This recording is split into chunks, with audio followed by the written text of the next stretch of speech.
Money is his own university. La vie est un choix. Quel est votre choix? La pauvreté ou la richesse? Ici, le choix est vite fait et connu. C'est la richesse, la prospérité, le bonheur, l'abondance, l'éducation honnête, l'amour, le pardon et le partage. Vous êtes né riche et heureux pour être riche et heureux. La richesse et le bonheur sont des droits à manifester. Ne laisse personne te dire le contraire. Même pas moi, coach Simon Ouedraogo. Nos conférences, séminaires et formations sont taillées sur mesure pour vous.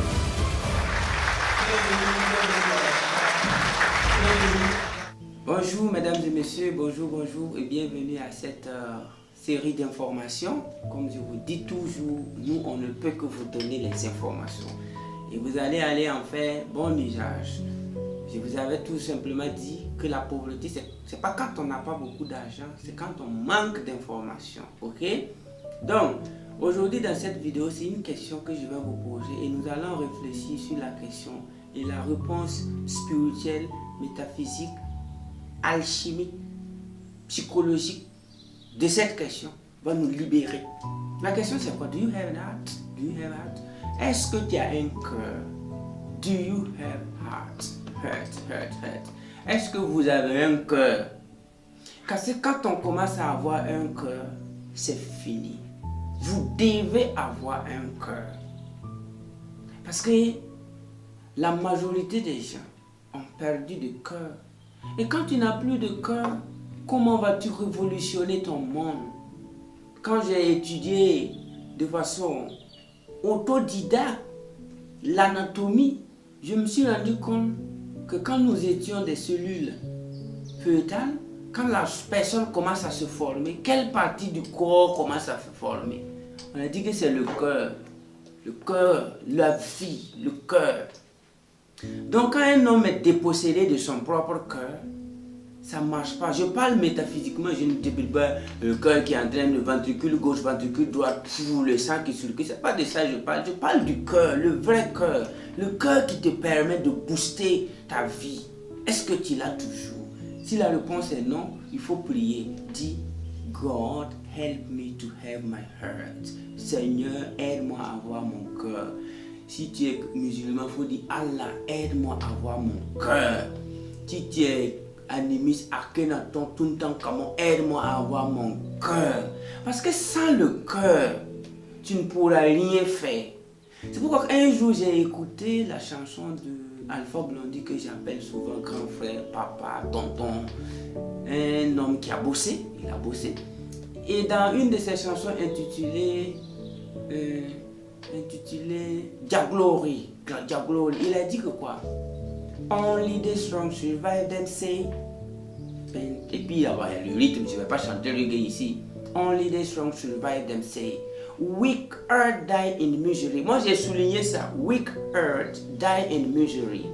I don't wanna die in poverty. Je ne veux pas mourir dans la pauvreté. Diva. All I need, Jah. Que Dieu me donne tout ce que je veux. Et quand il chantait ça là, il était mince comme ça. Il y a longtemps. Mais aujourd'hui, il faut aller voir le vieux. Si vous voyez même ses barbes là, en tout cas, le shampoing qu'il met là-bas là, en temps normal, ça peut être salaire de quelqu'un. Donc, je suis en train de vous dire que si vous n'avez pas de cœur, weak heart, quand il a dit weak heart die in misery, quand vous avez un cœur faible, vous allez mourir dans la pauvreté. Un cœur faible, ce n'est pas dire un cœur sans compassion. Ça ne veut pas dire un cœur sans pitié. Ça veut dire quelqu'un. Le cœur de l'homme, c'est comme la bougie, quoi. Quand tu enlèves la bougie d'une moto, tu vas pédaler de 8h à 21h. La moto ne se démarre pas. Il ne faut même pas enlever la bougie, là. Le petit fil qui communique la bougie avec les autres trucs, là. Il faut démonter le fil, là, un peu. Là, quand tu démarres, ça fait... Tu vas souffrir là-bas, ça ne démarre pas. Mais il faut quelqu'un pour bien connecter la bougie. Quand tu vas démarrer, ça va marcher. Mais le cœur, tous les événements qui se passent dans ta vie, c'est pour que ton cœur, il quoi. En Djoula, on dit ça. C'est-à-dire ton cœur doit se lever. Et quand ton cœur se lève, ton esprit s'ouvre et tu deviens qui tu veux être. Donc, il ne faut pas blâmer ce qui se passe. Il ne faut pas t'apitoyer sur ton sort. Tout ce qui s'est passé, ton oncle t'a cherché, ta tante t'a viré, le gouvernement ne te paye pas bien, tes salaires ne sont pas bien payés, l'école m'a trahi, je n'ai pas ceci. Tout ça là, tout ce qui s'est passé, c'est pour que ton cœur là se lève. Ce sont des événements qui viennent pour voir si ton cœur est mort ou bien si ton cœur vit. Mais regardez tout ce qui s'est passé en Afrique. Le cœur n'est pas encore debout. Tout ce qui s'est passé en Afrique là, depuis 1901, c'est-à-dire, bon, j'ai dit 1901, depuis Kankan Moussa jusqu'à aujourd'hui là, c'est-à-dire leur cœur c'est pas encore levé. Le cœur est mort. Tout ce qui s'est passé, le gars il n'a pas cœur encore. Donc quand vous partez à l'hôpital, quand un patient est en train de perdre la vie, qu'est-ce que les docteurs font? Réanimation cardiaque, on appelle un docteur un peu bien musclé là, et puis ils font ça. C'est pour que le cœur, il ne faut pas partir. Mais ça c'est à l'hôpital. Mais dans la vie, pour que tu réussisses là, pour que tu arrêtes d'être vraiment zinzin, il y a des événements qui vont venir stimuler ton cœur. Mais quand on stimule et puis ça ne s'élève pas, on dit qu'il est mort. Esclavage, guerre, maladie, politique, et génocide, tout ça là, tout ça là, ça s'est passé ici. Toi, ton cœur là, c'est calé. Ça ne s'élève pas. Donc, weak heart die really in misery. Donc, pour moi, je vais vous donner 2 exemples seulement. Pour dire que tout ce qui se passe dans ta vie, c'est le cœur. On ne t'a pas donné à manger. Mon oncle s'occupe de son enfant plus que moi. Ça fait 20 ans que je travaille, on m'affecte au hasard généré. Tout ça là, c'est pour te tester, c'est pour voir si tu as un cœur ou pas. J'ai été au Maroc, à Casablanca, en 2009. À l'aéroport de Casablanca, on m'a traité de quelque chose que généralement, ceux qui ne veulent pas bosser dur dans la ville appellent racisme. On m'a traité de ça. Quand je suis arrivé à l'aéroport, un certain monsieur qui s'appelle Raphaël, je ne peux pas oublier son nom, si je prends mon bic même, je peux le dessiner parce que je l'ai bien regardé et j'ai souri. À l'aéroport, je me suis approché de lui, il m'a fait comme ça, que je suis noir, je suis sale. Je voulais des renseignements. Il m'a dit d'aller là-bas, allez, il faut. J'ai dit, mais qu'est-ce qui se passe? Et puis quelqu'un m'a dit que non. Il dit, ça te regarde. C'est que moi je vais devenir dans la vie là-haut. Peut-être que mon chien là va bien manger plus que toi, monsieur Raphaël. Mais ça ne m'a pas poussé à ne pas faire business, à ne pas aimer les Marocains. C'est un Marocain. Mais je pouvais revenir en 2009, raconter à mes frères. Je n'ai jamais raconté cette histoire à quelqu'un. C'est la première fois que j'en parle. Et je préfère en parler sur ma chaîne. Je n'ai jamais dit ça à quelqu'un. Même ma maman, je n'ai pas dit. I have heard, j'ai un cœur. Le gars m'a traité comme une mouche. Moi, j'ai dit, bon, voilà un Marocain parmi les millions de Marocains qui a raté complètement son éducation. Mais cela n'est pas suffisant pour répercuter ça sur les Marocains. Moi, j'ai des amis marocains. Mais quand il a fait ça, les gens disent que c'est les coquilles. Non, ils sont comment? Mais c'est que moi, je vais devenir dans la ville, si je ne suis pas capable d'employer ce monsieur. Si ce monsieur-là ne se bat pas bien, mon chien doit bien manger que lui. And it's I'm doing and I did it. J'ai relevé ça. Aujourd'hui, si Raphaël me voit, il sait qu'il peut même plus faire comme 2009. Ça fait combien d'années? Ça fait 11 ans. Il sait. Numéro 2. Donc c'est pourquoi, avant d'aborder le 2, il y a beaucoup de gens qui se plaignent. Ils se plaignent trop. Qu'on ne l'a pas aimé, qu'on l'a repoussé. Toi, tu connais quoi? Tu as appris quoi? Est-ce que tu es repoussable? Qui a déjà tenté de repousser le mont Kilimandjaro? Quand tu visites le mont Kilimandjaro qui est bien assis, va repousser. Tu peux repousser Kilimandjaro. Le plus haut sommet du Burkina qui est le mont Tenakuru, que je vous invite à venir visiter. Ça fait 479 mètres d'altitude. Toi, tu peux pousser le mont Tenakuru. Mais les gars disent qu'on l'a rejeté, qu'on l'aime pas. Tout ça là, c'est pour voir si toi tu as un cœur ou pas. Ici, je teste. Ce sont des tests là. La vie va te tester. Numéro 2, en 2009 encore, j'ai eu un visa sans passeport. Vous pouvez comprendre ça. Moi, j'ai eu un visa sans passeport. On nous a sélectionné une sélection rude pour aller en Europe pour du cinéma. Parce que j'ai aimé le cinéma très tôt. On était 4, 2 filles, 2 garçons. Quand on a dit que vous êtes les sélectionnés pour l'Europe là, ça veut dire que tout est venu à l'ambassade de France. Maintenant, ils vous laissent des passeports. Faites vos passeports et puis venez. À Ouedraobi, moi, au fils de Ouedraobi, moi comme ça là. À ce moment, en 2009, le passeport c'était 25 000. Vous savez quoi? Moi, j'ai rasé toute ma famille Ouagadougou. Personne n'avait 25 000 pour moi. Je suis allé chez les oncles d'abord, attaqué là-bas, 0, défaite. Je balance maintenant côté parents, pim, 0. Il n'y a pas 25 000. Mais je me suis dit, mais ils étaient contents d'apprendre que les enfants partent en Europe. C'était la fête en famille, quoi. Mais qui peut donner 25 000, on va faire passeport? Personne. J'ai pleuré. Et tout le monde avait presque réuni les papiers. On m'a appelé, dit, bon, écoute, monsieur, si tu n'as pas besoin de ton visa, il y a la liste d'attente, hein, parce qu'on nous a sélectionnés parmi des dizaines, j'ai même des centaines de personnes. 2 filles, 2 garçons.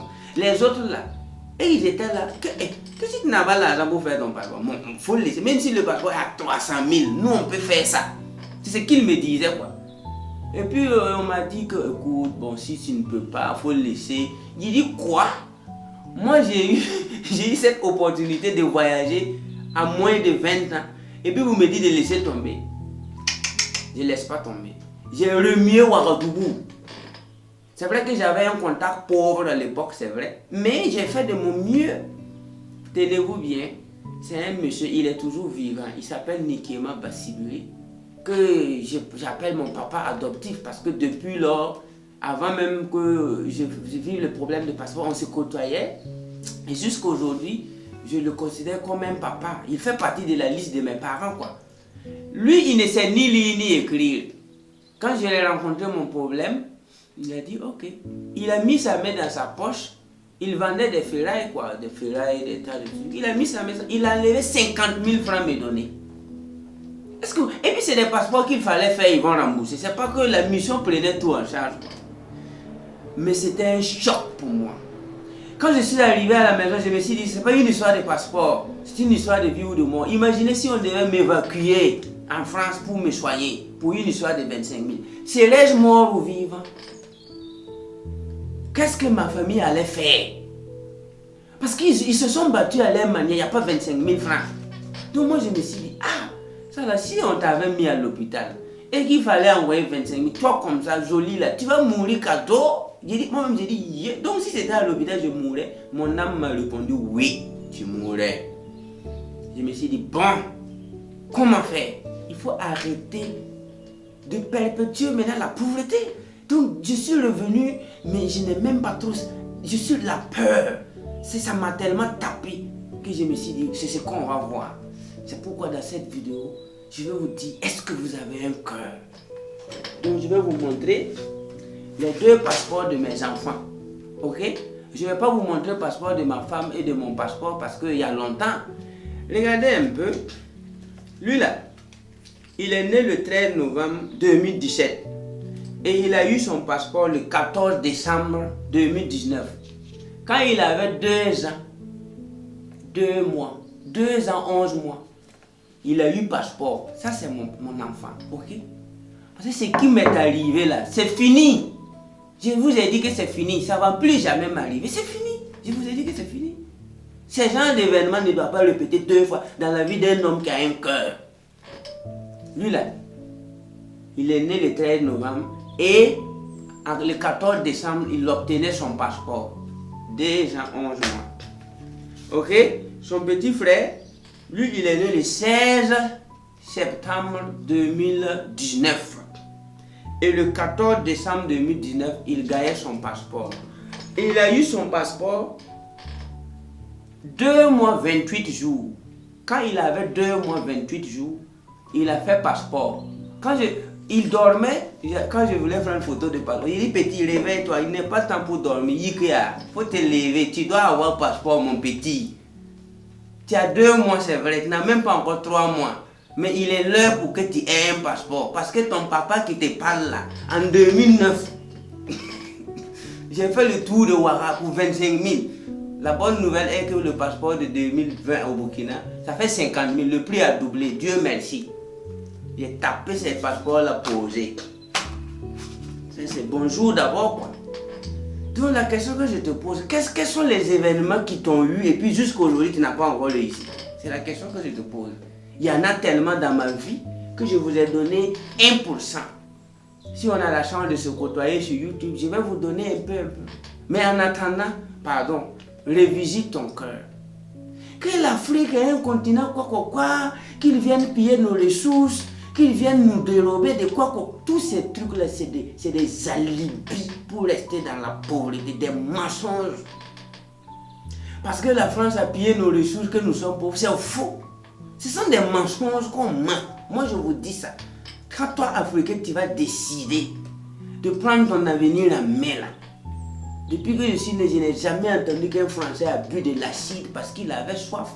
Je n'ai jamais entendu qu'un Américain avait soif, il a enlevé l'acide, boire. Il n'a qu'à boire. Mais là, c'est toi qui fais pitié toujours. Every time it is you. Tout le temps là, c'est toi qui fais pitié. Partout, c'est toi qui fais pitié. Donc, on va vous enseigner la haine. Vous allez détester les humains qui se battent pour réussir. Chacun se bat pour sa survie dans ce monde-là. Every man is doing what he's doing for his life. Tout le monde est en train de faire ce qu'il est en train de faire pour sa survie. Mais à ce moment, toi, tu ne dois pas être la poubelle de tout le monde. Moi, je forme des Occidentaux, je forme des Américains, je forme des Français. Je donne des coups. Et puis, eux-mêmes, ils pleurent souvent à la fin du chapitre. Et ça veut dire que moi aussi, je reçois des coups partout. Et si tu veux, reste là où tu es. Moi, j'ai dormi dehors à Ouaga, dans le froid. Et puis, je m'en fous. Mais mes enfants vont dormir dehors. Pourquoi? Pour quelle raison? Pour quelle raison? Je vous pose la question, pour quelle raison? C'est une question de cœur. Tu as un cœur ou pas? Touche ton cœur. Si ton cœur bat toujours, arrête de pleurnicher. Arrête de te plaindre. Get up and work hard. Souvent, on travaille en pleurant. Moi, je me rappelle, à Ouaga, j'ai travaillé sous la pluie. On a dit que quand tu pleures sous la pluie, c'est avantageux. Personne ne voit tes larmes couler. Il pleuvait, tout le monde était dedans. Moi, j'étais dehors. La pluie m'a battu de A à Z. Quand mes larmes coulaient, qui voyait mes larmes? Parce que le succès, c'est une question de détermination personnelle. C'est pas quelqu'un d'autre qui va venir te dire. C'est toi-même, quand tu rentres la nuit, là, tu penses à ta maman et puis ton papa. Là, ça te dit quoi au juste? Ça te dit quoi? Si ça te dirait, tant pis. Mais si ça te dit quelque chose, mais c'est largement suffisant pour que tu bouges les montagnes. Tu dis à la montagne, lève-toi et va ici. La montagne s'en va. Mais c'est métaphysique, hein? C'est pas des montagnes que vous allez aller dire. Mais c'est codé. Donc je suis en train de vous dire, réviser. L'école va te prendre 13 ans, 15 ans, tu n'as pas réussi. Tout ça, ton cœur là, du jour de Willy quoi. Ils vont te malmener, tu réussis. Et puis tu es là, tu ris. Dimro n'a dit que quoi? À 50 ans, chacun est responsable de son visage. At 15 years, you are responsible from your face. À 50 ans, tu es responsable de ton visage. Donc nous devons travailler, work hard, travailler surtout. Arrêtez le bavardage. Une victime de racisme. Ta femme est la victime de... Toujours c'est toi qui es victime de la... L'effet contraire n'existe pas. Ça c'est quel manque de confiance en soi. Quand le manque de confiance en soi s'exprime sur le plan international, nous on est là, on regarde. On regarde ça. Victime de racisme, victime de racisme. Yeah. Ouais. On aime dire ça à Maurice. Il y a quoi? You got to work slowly. Et puis calmement tu travailles. Tu attends celui qui va te déranger. Il n'a qu'à venir. Mais là c'est toi qui es là, tu te plains. Qu'on m'a viré, que mon patron m'a chassé, tout ça là. Il faut tester ton corps. Et tu dois travailler pour prouver à toi-même et à celui-là même qui a ôté son sommeil pour te créer. J'ai nommé l'univers Dieu. Il faut prouver à toi et à Dieu qu'en tout cas, ils n'ont pas commis une erreur en te créant. Your creation is worth. Tu méritais d'être créé. Oui, tu méritais d'être créé. C'est pourquoi Dieu t'a créé. Sinon, il n'allait pas te créer. I really love you. And I think that together, we're going to work together and love each other. Nous allons travailler ensemble. Nous allons nous aimer les uns les autres. You can. Vous pouvez. I love you.